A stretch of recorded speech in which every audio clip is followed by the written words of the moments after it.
All right, YouTube, so get like a Purdue chicken that's pre-cooked.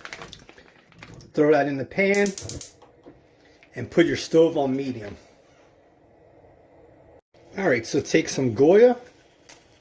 You want to sprinkle some of that on, get some flavor. You take this tequila lime, add some in there. All right, and just work this lime seasoning into there and break the chicken up.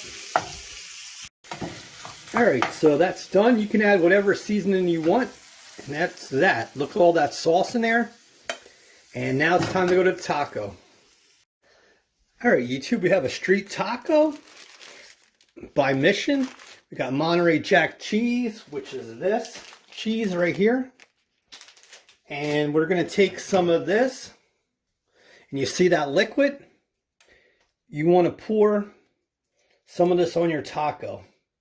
Get that there so it adds so much more flavor. All right, next put your chicken on there and then take the cheese and sprinkle that on there. If you want it, you could add tomatoes, other cilantro. It's all up to you, but look how easy it is to make a taco within like a couple minutes. Talk to you soon. Damn Soy Cook. Love you. Bye-bye.